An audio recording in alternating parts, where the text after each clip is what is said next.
until the maid punched her in front of everyone. She slapped the cook. She humiliated the gardener.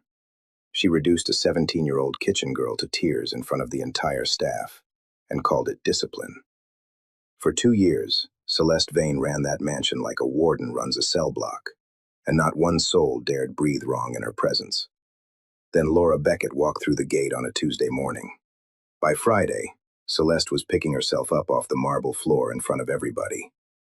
And the most feared man in the city was standing in the doorway, watching, and not saying a word to stop it. If that kind of story is your speed, power, consequence, and let's get into it. The Harwick estate sat at the end of a private road that the county map didn't bother naming. 3 stories of limestone and iron, surrounded by grounds that stayed immaculate year-round, because 12 people worked themselves to exhaustion making sure they did. From the outside, it looked like old money and good taste. From the inside, it looked like something considerably less comfortable. Laura Beckett had worked enough fine houses to know the difference between a home and a performance. The moment the iron gate swung open, and she walked up that gravel drive with her single bag and her sensible shoes, she could feel it. The particular tension that lives in walls where people are afraid. She had grown up around that feeling. She recognized it the way you recognize the smell of rain before it arrives. She was 34 years old, medium height, with the kind of face that people consistently underestimated, and the kind of eyes that noticed everything. She wasn't there to make friends or enemies. She was there to work, collect a fair wage, and conduct herself with the same dignity she brought to every room she entered, regardless of whose name was on the deed. The housekeeper, a tight-mouthed woman named Bess, met her at the side entrance and walked her through the kitchen with the speed of someone who had somewhere more important to be. The kitchen staff looked up briefly when Laura entered, and then looked away with the kind of careful disinterest that isn't disinterest at all. It's survival. Laura Bess was showing her where the cleaning supplies were stored, that the first warning came. A young man named Percy, who worked the grounds, pressed close as Bess moved ahead and spoke low and fast into the space beside Laura's ear. "Stay out of her way," he said. "Whatever she says, just agree. Don't look at her too long. Don't look away too fast. And if she goes after somebody else, and she will, you keep your eyes on the floor. You didn't see it. You don't know anything about it. That's the only way you last here." Laura looked at him. He was maybe 25, with the eyes of someone considerably older. She thanked him quietly, and meant it. She spent her first hour learning the layout of the house, the back staircases, the linen storage, the rhythm of who moved where and when. She was methodical, and she was quick, and she was completely unremarkable about both, which was intentional. She had a gift for making herself part of the furniture when it suited her, and it suited her now. She was in the east corridor, rolling a linen cart when she heard it. A crash. The particular explosion of a full tray hitting marble, the cascade of breaking porcelain spreading across the floor in every direction. And then, before the echo had even finished, a voice. Celeste Vane's voice was not loud. That was the first thing Laura registered. It didn't need to be. It had been precision engineered over years of practice into something that cut without raising itself. A blade rather than a bludgeon. She was speaking to the kitchen girl who had dropped the tray, a child who couldn't have been more than 17, and she was taking her apart, piece by piece, in front of 8 members of staff, who were all finding the floor extremely interesting. Laura pushed her cart to the corridor entrance and stopped. The girl was on her knees, gathering broken pieces with shaking hands, apologizing in a continuous, desperate stream that Celeste was talking directly over, as though the apologies were simply ambient noise. Celeste was dressed like she was heading to a board meeting, cream silk, hair perfect, a diamond on her left hand that caught the light every time she gestured, which she did often and expansively. She was beautiful in the way that certain dangerous things are beautiful. She clearly knew it, and had long ago decided it was a license. Every staff member in that corridor had their eyes down. Every single one. Laura left her cart and walked forward. She crossed the corridor at a normal pace, not rushing, not hesitating. And when she reached the girl, she crouched down beside her and began gathering the broken pieces herself. The girl looked up at her with red-rimmed eyes full of confusion and something that looked like fear on Laura's behalf. "It was an accident," Laura said clearly. Not loudly, clearly. "Accidents happen. Let's get this cleaned up." The corridor did not go quiet because it was already quiet. What it did was go a different kind of quiet, the kind that happens when something shifts in the atmosphere and every person present feels it simultaneously in their chest. Celeste stopped talking. The silence stretched like a wire. Laura continued gathering porcelain without looking up. "Excuse me." Celeste's voice had dropped to something almost conversational, which was somehow worse. "I don't believe I was finished." "The floor's a hazard," Laura said, still focused on the task. "Someone could cut themselves." The wire pulled tighter. From the upper landing above the corridor, where the wide staircase curved toward the second floor, a figure stood motionless in the shadow. Garrett Harwick had been heading to his study when the crash pulled his attention. He was 51 years old, broad through the shoulders, with a face that had been weathered by decisions most people never have to make.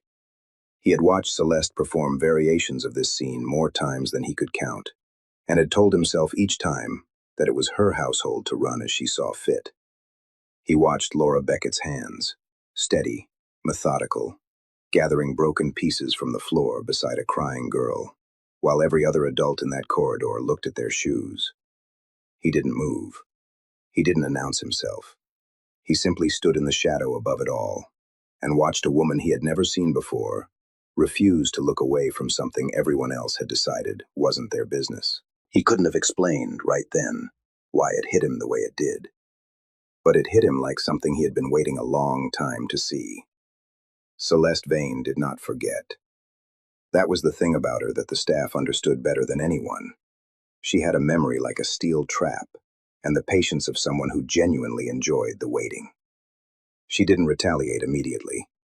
That would have been beneath her.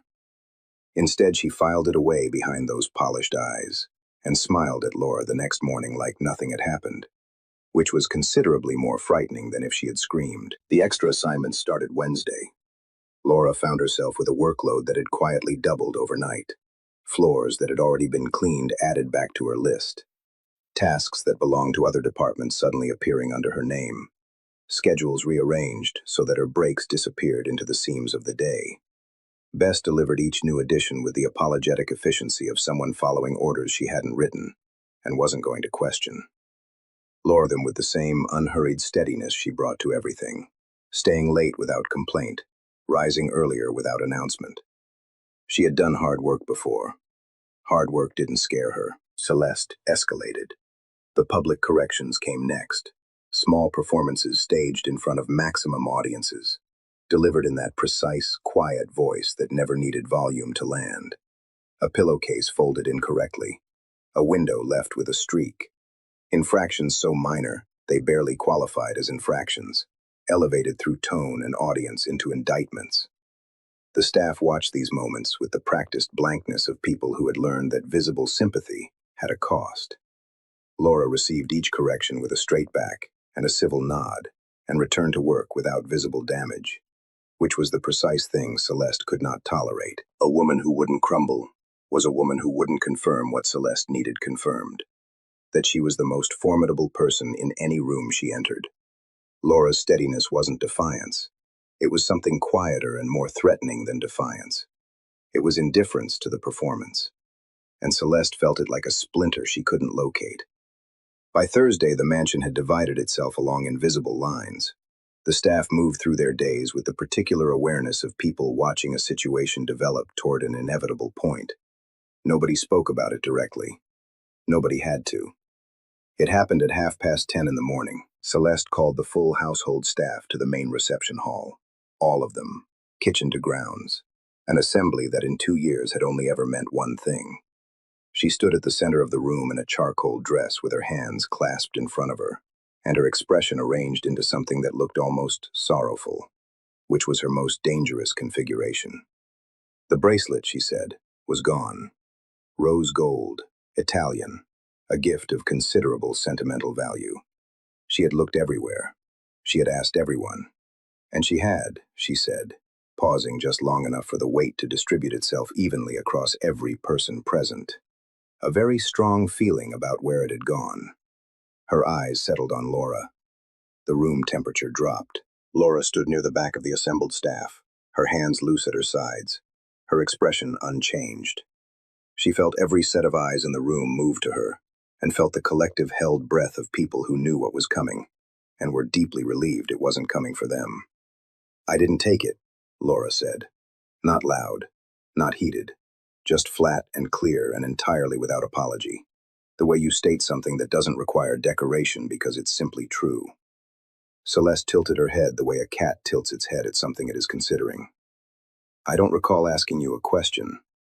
"You were about to," Laura said. The silence in that room was the kind that presses against your eardrums. Percy, standing 3 people to Laura's left, had stopped breathing entirely. Bess was studying a point on the wall with tremendous focus. Nobody moved. Celeste crossed the room toward Laura with the slow, deliberate pace of someone who had never once had to hurry to make a point. She stopped close, closer than conversation required, which was the intention. She was several inches taller than Laura in her heels, and she used every fraction of it. "You've been in this house 4 days," Celeste said softly, "and you have managed in 4 days to make yourself very noticeable. That isn't a compliment." "I didn't take your bracelet," Laura repeated. Something moved behind Celeste's eyes. A decision arriving. Her hand came up, not rushed, almost languid, the gesture of someone who has done this before and expects the familiar outcome. The arc of it was aimed at Laura's left cheek, with the practiced accuracy of a woman who understood exactly how much force communicated exactly the right message. It didn't land. Laura's right hand came up and across in the same moment. Not a block, not a flinch, but a punch. Compact, controlled, generated from the shoulder. The kind of punch that comes from someone who learned long ago that if you're going to do a thing, you do it with full commitment, or you don't do it at all. It connected squarely with Celeste's jaw, and the sound it made was the kind of sound that a room never forgets. Celeste went sideways into the side table, caught herself, and stared at Laura with an expression that had never existed on her face before. Pure, unfiltered shock. The shock of a reality that has just been restructured without permission. The room erupted. 2 guards surged forward from the doorway. Someone knocked into someone else. A chair scraped. 3 people spoke simultaneously, and none of them made sense. "Enough!" One word, from the doorway. Garrett Harwick stood with one hand resting on the frame, still in his morning clothes, having come from the direction of his study. He looked at Celeste, at the hand she had raised to her jaw, at the expression she was still recalibrating, and then he looked at Laura. He held that look for a moment that felt considerably longer than it was. The guard stopped moving. The room stopped breathing. Garrett walked in slowly, the crowd parting the way crowds part for people who have never once had to ask them to. He stopped in front of Laura and studied her face the way he studied everything that genuinely interested him, completely, without rush. "Why?" he said. Just that. Laura looked at him without flinching. "Because she was going to hit me for something I didn't do, and because she's been hitting people in this house for 2 years and nobody has stopped her." She paused. Somebody had to. The words landed in the room like stones dropped in still water, the ripples moving outward to touch every person present. Because every person present knew it was true. They had always known. They had simply decided, one by one, that the cost of saying so was too high. Garrett said nothing for a long moment. His face gave away less than most men's faces gave away. But something behind his eyes, something deep and long settled, moved. He turned and walked back toward the door. "Get back to work," he said to the room. To nobody in particular. To everyone. That night, long after the house went quiet, Celeste's car was packed by 2 staff members who had been given the task without explanation. By morning, the gravel drive held only tire tracks where it had been. No announcement, no farewell, just absence, sudden and total, like a tooth pulled clean. And in the strange new quiet of the Harwick estate, something that had been wound very tight for a very long time began, slowly, cautiously, to loosen. The morning after Celeste left, the Harwick estate woke up differently. It wasn't anything dramatic or visible. No celebration, no collective exhale, no one saying out loud what everyone was feeling. It was subtler than that. It was the cook humming while she worked. It was Percy whistling in the garden without stopping himself halfway through. It was Bess moving through her morning rounds with shoulders that sat 2 inches lower than they had in 2 years. Small things. The kinds of things that only become visible once the weight that was suppressing them is finally gone. Laura noticed all of it. She noticed the way the kitchen girl, her name was Addie, actually smiled at breakfast for the first time since Laura had arrived. She noticed the way the older staff members made eye contact with each other in the corridors, brief and meaningful, the silent language of people who have survived something together and are only now beginning to believe it's over. She went about her work the same way she always did, steady, methodical, unbothered by the shift in atmosphere, because she hadn't come here for the atmosphere. She had come here to work, and the work was the same regardless of what the house felt like around it. She wasn't naive enough to think that Celeste's departure solved everything. She understood that a house took on the character of its owner far more than its occupants. And the owner of this house was a man she had exchanged exactly one conversation with, and that conversation had lasted 40 seconds. Garrett Harwick was everywhere and nowhere simultaneously. That was the particular skill of powerful men who had learned to command through presence rather than proximity. He didn't need to be in a room for the room to know he could enter it at any moment. His study light was on before anyone else was awake, and still on long after the house had gone quiet for the night. His movements through the estate were unpredictable in their timing, but precise in their purpose. He never wandered, never lingered without intention, never occupied a space without a reason for being in it. Except once. It was a Thursday evening, 10 days after Celeste's departure, and Laura was in the garden cutting back the rose beds along the east wall, a task that had fallen behind during the upheaval, and that she had added to her list without being asked. The light was going golden and long, the way early autumn light does in the late afternoon, turning everything it touches briefly, unreasonably beautiful. She was working with her sleeves rolled up, and her focus entirely on what was in front of her when she became aware, without turning around, that someone was standing at the garden entrance. She had grown up reading rooms. She could read open spaces, too. She kept working. "You didn't have to do that," Garrett said from behind her. "The roses. That's not your assignment." "They needed doing," Laura said. She clipped a stem and set it in the basket beside her. "So I'm doing it." A pause.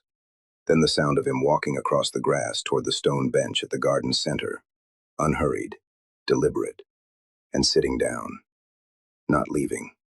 She turned to look at him then, because ignoring a man who has chosen to stay is its own kind of statement, and she wasn't interested in making it. He looked different outside the context of the house's interior. Still formidable, that didn't leave a man like Garrett Harwick when he stepped into a garden, but something in the outdoor light stripped away the layers of authority and performance, and left something more plainly human underneath. He was looking at the rose beds with the expression of a man who is using one thing to think about something else entirely. "You've been here almost 2 weeks," he said. 12 days, Laura confirmed. "And you've managed to restructure the entire dynamic of my household staff, end my engagement, and take on tasks that aren't yours." He looked at her then. "That's a considerable amount of activity for someone who came here to clean." "I came here to work," Laura said. "That's not always the same thing." Something shifted at the corner of his mouth. Not quite a smile, more like the memory of one. "No," he said. "I suppose it isn't." They were quiet for a moment. The garden held the silence comfortably, the way outdoor spaces do. It didn't press the way interior silence presses. Laura set down her clippers and straightened up, giving him her full attention, because she had learned that half attention was its own form of disrespect, and she didn't deal in disrespect, regardless of direction. "You're not afraid of me," Garrett said. It wasn't an accusation. It wasn't quite a question. It was the observation of a man who has encountered something unfamiliar and is trying to categorize it honestly. "I'm afraid of men who use power as a substitute for character." Laura said. I haven't decided what you're a substitute for yet. He looked at her for a long moment. That's a careful answer. It's an honest one. Another silence. Longer this time. A bird moved through the hedgerow at the garden's edge and was gone. Garrett laced his hands together between his knees and looked at the ground in the way that people look at the ground when they're actually looking inward. My father built this organization, he said eventually. He built it on a particular philosophy, that fear is the most reliable currency because it doesn't fluctuate. People's loyalty fluctuates. Their greed fluctuates. Their love certainly fluctuates. He paused. Fear you can count on. Your father was wrong, Laura said. He looked up. Fear doesn't make people loyal, she said. It makes them compliant. Those aren't the same thing. Compliant people do what you need them to do right up until the moment they get a better option. Loyal people don't leave when a better option arrives. She held his gaze. Your staff was compliant under Celeste. Watch what they become now that they're not afraid. Garrett studied her face with the focused attention he usually reserved for problems requiring solutions. How do you know that? Laura was quiet for a moment. The golden light was fading, the garden moving into the softer blue of early evening. My father worked for men like your father, she said finally. Good man, honest man. Did everything that was asked of him for 22 years. She picked up her clippers again, not to use them, just to have something in her hands. When he got sick and couldn't work anymore, those men let him go without a second thought. We lost the house. We lost everything. My mother worked 3 jobs for 4 years to keep us together. She looked at him directly. Compliant, not loyal. There's a difference. And the people who pay that difference are never the ones who created it. The garden held what she had said without rushing to fill the space around it. Garrett didn't respond immediately, which he had come to understand was not absence of thought, but the presence of it. He was a man who processed things fully before he spoke, which was rarer than it should have been. I let it happen, he said finally. What Celeste did in this house. I told myself it wasn't my concern, that running a household was her domain. He said it with the flat candor of a man making an accounting, rather than an excuse. That was a failure of character. Mine, not hers. Laura looked at him. Outside of her father, she had met very few men capable of saying a sentence like that, without immediately following it with a qualification that took it back. Yes, she said simply. It was. He nodded slowly, accepting it the way you accept something you already knew, but needed to hear confirmed. He stood from the bench and buttoned his jacket with the habitual precision of a man who kept himself assembled out of long practice. Finish the roses, he said, and then go inside. It's getting cold. He walked back toward the house without waiting for her response. Laura watched him go and then turned back to the rose beds, her clippers steady in her hand, the evening light going blue and quiet around her. Something had shifted in that garden. She could feel it the same way she could feel a room's tension. Not dramatically, not with any announcement, but with the particular certainty of someone who has spent a lifetime paying attention to things other people let themselves miss. She wasn't sure yet what it meant, but she was sure it meant something. The change in Garrett Harwick didn't announce itself. It didn't arrive with a declaration or a dramatic gesture, or any of the theatrical displays that powerful men typically use to signal their own transformation. It came quietly, the way the most permanent changes always come, incrementally, in the texture of daily decisions, visible only to people paying close enough attention to notice the difference between who someone was last month and who they are becoming now. His men noticed first. That was the thing about men who operate in dangerous organizations. They are exquisitely attuned to shifts in leadership because their survival depends on reading those shifts correctly and adjusting accordingly. The calls to violence that used to come quickly now came only after every other option had been exhausted. The punishments that used to be designed to send messages were redesigned around necessity, not softness. Garrett Harwick was constitutionally incapable of softness, and nobody who worked for him would have respected it anyway. But restraint, deliberate, chosen restraint, the kind that is infinitely harder than its opposite, and infinitely more powerful. The city noticed too. In the particular ecosystem of organized power, behavior change at the top filters downward and outward with surprising speed. Old alliances that had grown strained began quietly stabilizing. Men who had been watching the Harwick organization for signs of vulnerability found instead signs of something they hadn't anticipated. Steadiness. The kind that doesn't need to prove itself. But it was Laura who noticed most completely, because she was inside it every day, moving through the house with her steady, unhurried attention. And she watched the change the way you watch something grow, too gradual to see in any single moment, undeniable across the span of weeks. She noticed the morning he sat with the groundskeeping staff for 20 minutes over coffee, rather than issuing instructions and leaving. She noticed when he reinstated the health benefits for household employees that had been quietly cut 2 years prior. No announcement, just a memo from the estate's accounting office, matter of fact, as though it had always been this way. She noticed the afternoon he walked past the kitchen and stopped when he heard Addie laughing at something Percy said through the window, and stood there for just a moment, with an expression on his face that looked remarkably like satisfaction. She noticed, and noticing scared her, if she was being completely honest with herself. Because Laura Beckett had spent her adult life maintaining very clear sight lines. She knew what she was. She knew what rooms she belonged in. And she had made peace with the geography of her life, long before she walked through the Harwick gate.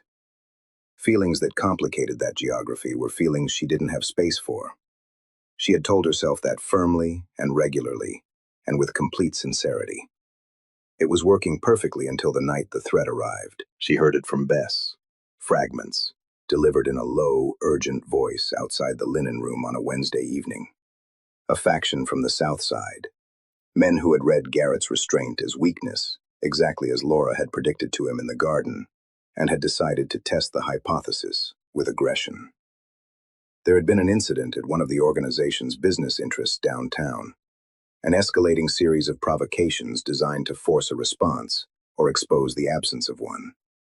The estate had moved to a heightened security posture overnight. Additional guards on the perimeter, vehicles repositioned, communication protocols tightened.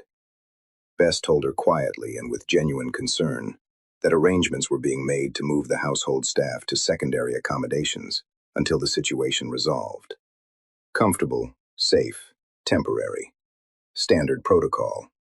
Garrett had insisted on it. Laura listened to all of it carefully. Then she went back to work. The following morning, Bess returned with the specifics.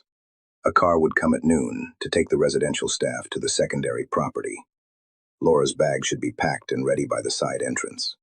It was not a request, Bess added, with the gentle, apologetic firmness of someone delivering a message they know will meet resistance. "Tell him thank you," Laura said. "And tell him I'm staying." Bess stared at her. "Laura, I heard you clearly, Bess. Tell him thank you, and tell him I'm staying." She had thought it through the night before with the same methodical honesty she brought to everything. She was not staying out of recklessness. She understood what a credible threat from a hostile faction meant in practical terms, and she wasn't interested in pretending otherwise.